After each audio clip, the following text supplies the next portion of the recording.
a energia controlada nos momentos de perigo, para que as ordens do Senhor sejam cumpridas, mesmo que isso signifique rompimento dos laços sanguíneos de parentesco ou de amizades antigas e arraigadas. A isenção de ânimo para, sem titubear, colocar os interesses da obra acima dos céus. A fortaleza de mente para não se ser afetado minimamente pelas palavras ou julgamentos alheios, pelo que os outros possam dizer. O equilíbrio para continuar no trabalho sem perturbação, mesmo entre as grandes perturbações, que jamais deverão desnortear a mente do discípulo. E tudo isso terá que ser realizado sem que a emoção, animalismo, se intrometa, para que não haja atuação de vínculos menos nobres. Embora classificado de frio e sem sentimentos, o discípulo tem que alimentar em si mesmo o sentimento puro e espiritual do perdão e do amor, os quais, entretanto, não podem interferir nas decisões que forem em ordem superior, para resguardar a programação prevista no desenvolvimento do trabalho. Se tudo isso for feito, e depois que tudo isto tenha sido feito, não merecemos nenhum agradecimento de nosso Mestre. Fizemos o que tínhamos que fazer e, portanto, somos servos inúteis. Pode argumentar-se que, de fato, tivemos alguma utilidade no desenvolvimento do trabalho. Mas o ensino é dado para que nos convençamos da realidade. Qualquer outro faria o mesmo ou melhor que nós. Nós ainda temos que agradecer a honra que nos é conferida, de poder trabalhar para tão grande Senhor. Somos inúteis, pois apenas cumprimos ordens, mas nada acrescentamos de nosso. Em comparação grosseira, digamos que duas pessoas se apresentem a um banco, com certa importância na mão. A primeira vai quitar o empréstimo. Apesar de ter dado lucro ao estabelecimento, é inútil para o real progresso do banco e não merece agradecimentos. Cumpriu sua obrigação. O segundo é depositante novo, que confia sua conta à casa de crédito. Esse sim, será útil, e merece a gratidão do banqueiro. Nesse exemplo verificamos quantos somos realmente inúteis. Estamos pagando empréstimos que fizemos, e não trazendo lucros extraordinários. Anotemos que a palavra inútil, em grego, achreios, talvez fosse mais bem traduzida por não útil. Se profundamente, em nossos corações, tivermos essa convicção, poderemos continuar colaborando com a grande fraternidade, porque apagamos nosso personalismo vaidoso e estamos à disposição de nossos mestres e senhores. Neste ponto, acrescentemos uma observação. Passa-se exatamente o mesmo nas relações entre a personagem e a individualidade, entre o pequeno eu e o verdadeiro, entre o espírito com nome e o espírito, cujo nome está no livro da vida. Nenhum direito a agradecimentos tem a personagem por ter cumprido seu dever de colaborar na evolução do eu. Nenhum repouso lhe cabe, até que seu dever tenha sido integralmente cumprido. O regime não é de assalariado com tempo pré-fixado para a tarefa, mas de escravidão, com tempo integral dedicado ao espírito. Não há férias, nem feriados, nem repouso remunerado. Tudo para o espírito, do espírito e no espírito. Cumpramos nosso dever, sem buscar repouso, nem conforto, nem férias, nem divertimentos, prazeres, recompensas. A vida é superior à vida, o menos cede a um mais, o menor serve a um maior. A personagem só existe para que a individualidade possa operar no planeta. Se esta é sua obrigação, deve ser cumprida à risca, com todo sacrifício. E no final de sua carreira, saibam nossos intelectos manifestar-se sinceramente. Somos servos inúteis, fizemos o que devíamos fazer. O mundo astral. Introdução. Torna-se importante termos ideia maior da nossa verdadeira pátria espiritual, do lugar para onde voltamos após a morte, ou ainda, para o lugar para onde vamos quando dormimos. Esses locais, criados de acordo com os erros humanos, nos atraem, como imensos magnetos, conforme a nossa vibração. Compilamos algumas informações que descrevem esse mundo, a sua constituição, o que podemos encontrar por lá, e através disso, agirmos de maneira mais consciente na superfície da Terra, enquanto acreditamos que estamos acordados. Assim também saberemos atuar de maneira acertada, imaginando se estamos agindo por nós mesmos ou quanto estamos sendo influenciados por amigos do astral, porque, de qualquer maneira, saberemos que temos responsabilidade sobre os nossos atos, mesmo que influenciados e inconscientes. Orai e vigiai, vivendo conscientemente, os diversos tipos de matéria. Adaptado de O Livro do Juízo Final, de Rosales von Sass, editado por ordem do Graal na Terra, Caixa Postal 128, 06801, 970, em U.S.P. Definimos aquilo que vemos e tocamos, o próprio planeta Terra, como matéria grosseira. A primeira camada que circunda estreitamente a Terra, consiste de matéria grosseira mediana. Esta camada é de dimensões reduzidas em comparação com as extensões dos mundos de matéria fina que aí se seguem.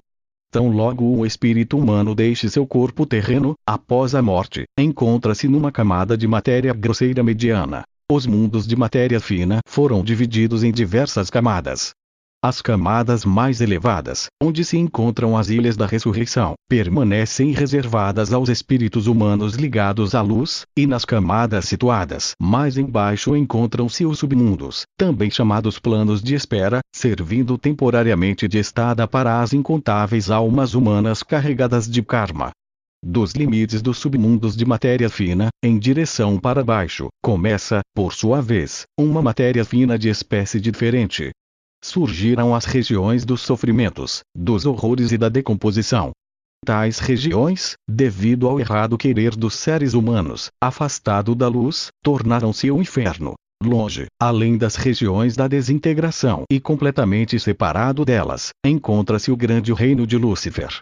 É um reino, cuja constituição vai muito além da capacidade de compreensão dos seres humanos. O mundo astral. Visto de cima, o mundo astral de matéria mais fina parece um gigantesco planeta envolvendo estreitamente a Terra.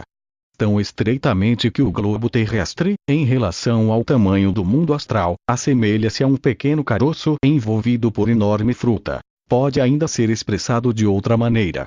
A Terra encontra-se tão estreitamente cingida pelo mundo astral de matéria mais fina, que não se percebe onde um termina e o outro começa.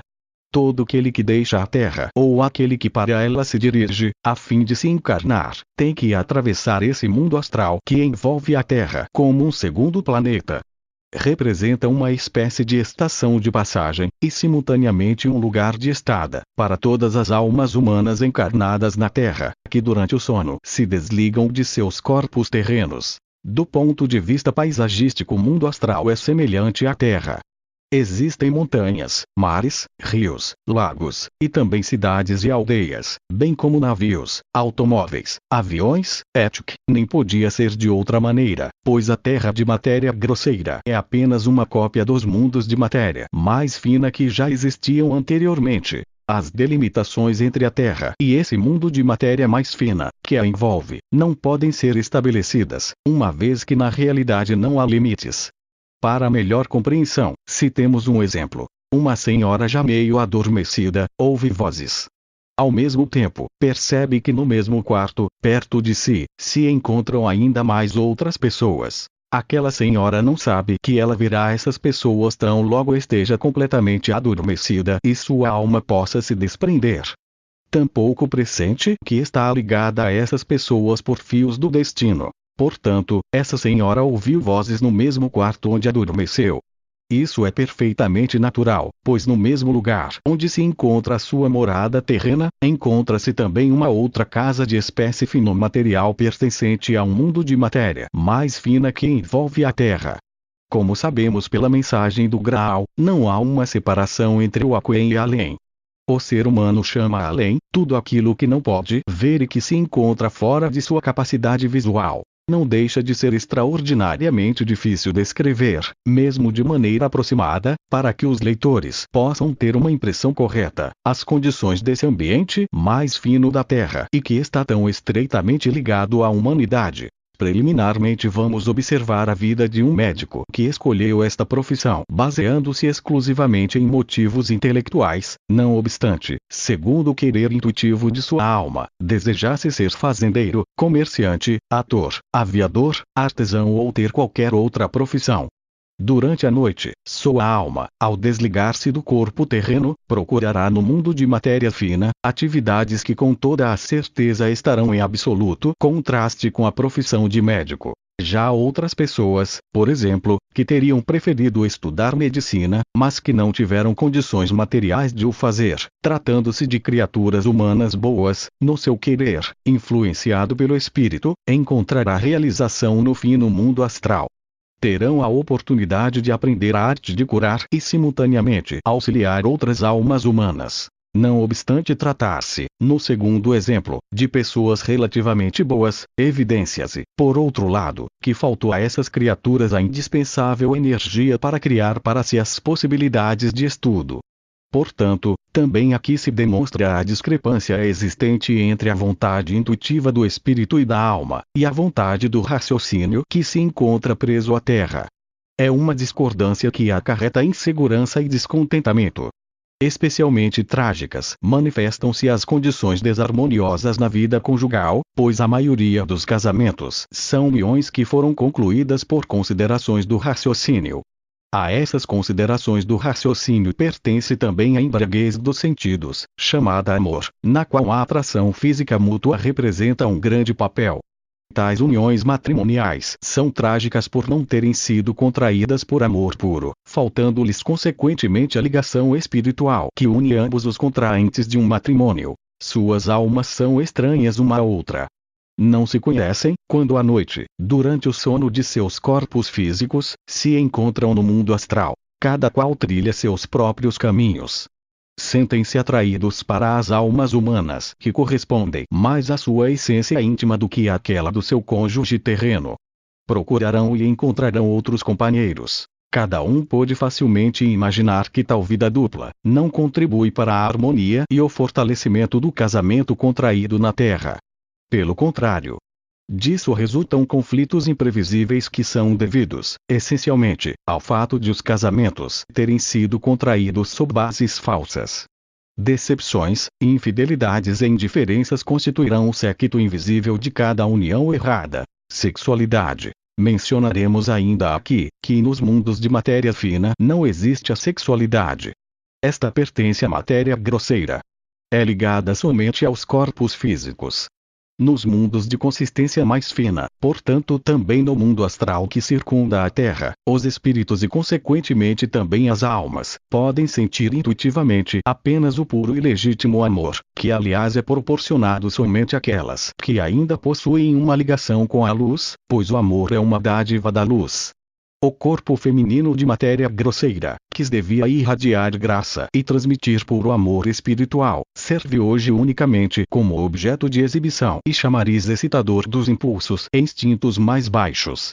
A moeda aparentemente inócua das calças apertadas, das saias curtas, dos biquínis etc., que encontrou uma divulgação tão ampla no mundo feminino, tem, no mundo astral, consequências trágicas. Nenhuma mulher pode imaginar a que maus tratos está exposta no mundo astral, durante o sono noturno, se acompanhar uma moda que somente tem a finalidade de concentrar todos os olhares no corpo feminino. As almas femininas, ao se separarem de seus corpos grosso-materiais, durante o sono, fato que sempre ocorre, encontram-se completamente nuas no mundo astral, de acordo com seu mais íntimo desejo. Fora da matéria grosseira não há mais barreiras do raciocínio. O ser humano tem de mostrar-se como é. Cada ser feminino que acompanha prazerosamente toda a moeda indecente, tem de apresentar-se no mundo astral, pois é seu desejo mais íntimo expor o mais que pode de seus atrativos. No ambiente mais fino da Terra todos os desejos se concretizam imediatamente. É difícil descrever o que se passa no mundo astral, quando legiões de criaturas humanas femininas se apresentam nuas. Geralmente são perseguidas pelas ruas por um bando de homens, como caça livre. Quando alcançadas, são maltratadas de tal forma que mal pode ser descrito. Na Terra, de acordo com o instinto sexual terrenal, o corpo feminino nu atua de modo estimulante sobre os sentidos. Em todos os mundos mais finos, isto é, fora da matéria grosseira, dá-se o contrário, pois um instinto sexual como apresentado na Terra, ali não existe. As relações amorosas ali são diferentes. Consequentemente, um corpo nu não tem efeito atrativo, mas sim, repelente. apenas desperta instintos de brutalidade e violência entre os bandos de homens. Com chicotes, pedras, espinhos e sujeiras são perseguidas as criaturas nuas, em fuga. Tais bandos de homens manifestam-se assim como possessos. No entanto, apesar de sua crueldade, eles são na realidade apenas figuras cômicas, pois na Terra, quando em seus corpos carnais, apoiam as modas femininas e morais, já que elas vêm ao encontro de seus desejos mais ocultos. Mesmo as meninas em idade infantil são vestidas hoje de tal modo que desde pequenas atraem para si inúmeros olhares e desejos do mundo masculino.